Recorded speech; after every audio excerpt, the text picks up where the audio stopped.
This is Aldous Huxley, a man haunted by a vision of hell on earth. A searing social critic, Mr. Huxley, 27 years ago, wrote Brave New World, a novel that predicted that someday the entire world would live under a frightful dictatorship.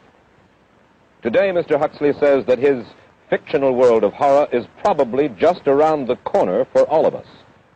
We'll find out why in a moment. The Mike Wallace Interview, presented by the American Broadcasting Company in association with the Fund for the Republic, brings you a special television series discussing the problems of survival and freedom in America. Good evening. I'm Mike Wallace. Tonight's guest, Aldous Huxley, is a man of letters, as disturbing as he is distinguished. Born in England, now a resident of California, Mr. Huxley has written some of the most electric novels and social criticism of this century. He's just finished a series of essays called Enemies of Freedom, in which he outlines and defines some of the threats to our freedom in the United States. And Mr. Huxley, right off the bat, let me ask you this. As you see it, who and what are the enemies of freedom here in the United States? Well, I don't think you can say who in the United States. I don't think there are any sinister persons deliberately trying to rob people of their freedom. But I do think, first of all, that there are a number of impersonal forces which are pushing in the direction of less and less freedom. And I also think that there are a number of technological devices which anybody who wishes to use can use to accelerate this process of going away from freedom, of imposing control. Well, what are these forces and these devices, Mr. Huxley? I should say that there are two main impersonal forces. The first of them is not exceedingly important in the United States at the present time, though very important in other countries. This is the force which in general terms can be called overpopulation, the mounting pressure of population pressing upon existing resources. This, of course, is an extraordinary thing. Something is happening which has never happened in the world's history before. I mean, let's just take a simple fact that between the time of the birth of Christ and the landing of the Mayflower, the population of the Earth doubled. It rose from 250 million to probably 500 million. Today, the population of the Earth is rising at such a rate that it will double in half a century. Well, why should overpopulation work to diminish our freedoms?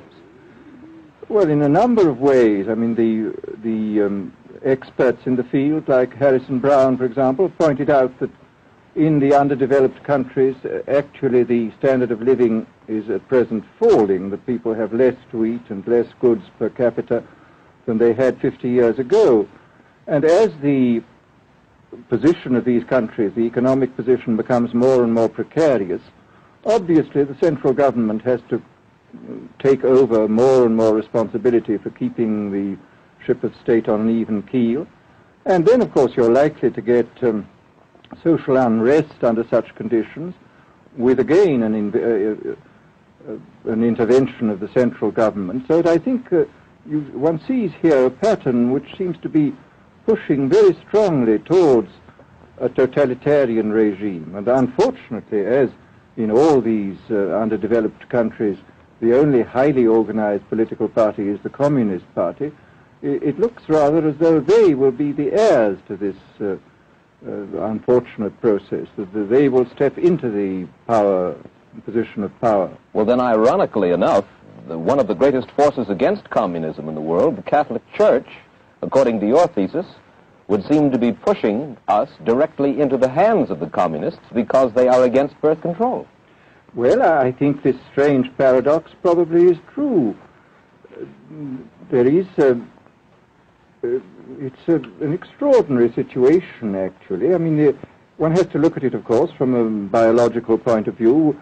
The whole essence of biological life on Earth is a question of balance, and what we have done is to practice death control in a most intensive manner without balancing this with birth control at the other end. Consequently, the birth rates remain as high as they were, and death rates have fallen substantially. All right, then. So much for the time being, anyway, for overpopulation. Another force that is diminishing our freedoms.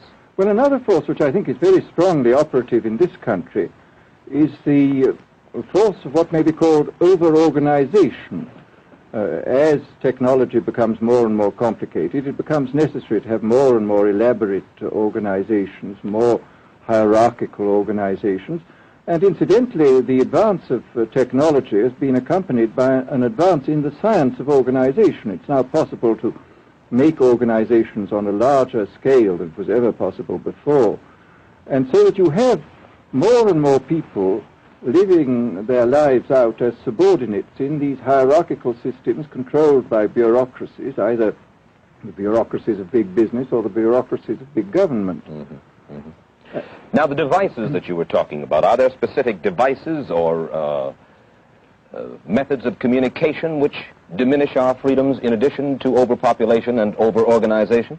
Well, there are certainly devices which can be used in this way. I mean, let us take, after all, a piece of very recent and very painful history is the propaganda used by Hitler, which was incredibly effective. I mean, what were Hitler's methods? Hitler used terror on the one kind, brute force on the one hand, but he also used a very efficient form of propaganda, which he was using every modern device at that time. He didn't have TV, but he had the radio, which he used to the fullest extent, and was able to impose his will on an immense mass of people. I mean, the Germans were a highly educated people.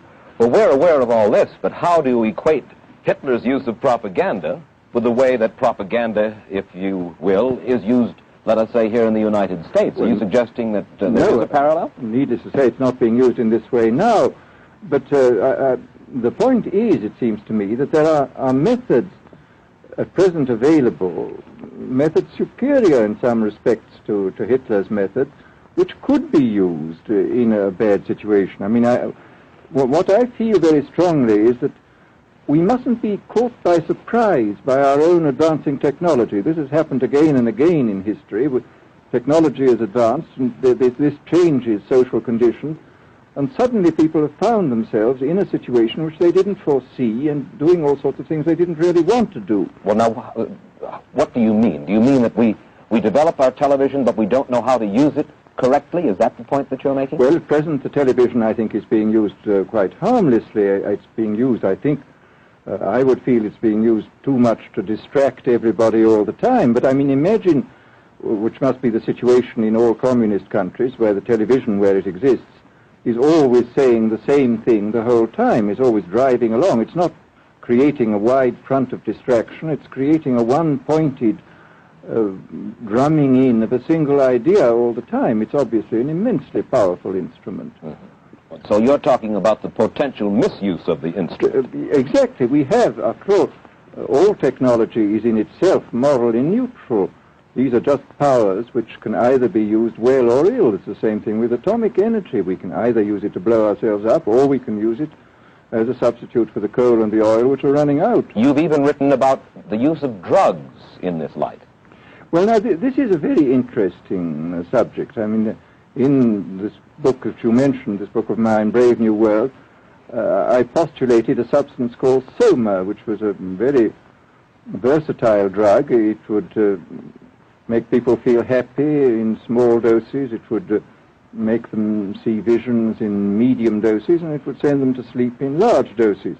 Well, I don't think such a drug exists now, nor do I think it will ever exist, but we do have drugs which will do some of these things, and I think it's quite on the cards that we may have drugs which will profoundly change our mental states without doing us any harm. I mean, this is the pharmacological revolution which has taken place, that we have now powerful mind-changing drugs which, physiologically speaking, are almost costless. I mean, they are not like opium or like cocaine, which do change the state of mind, but leave terrible results physiologically and morally.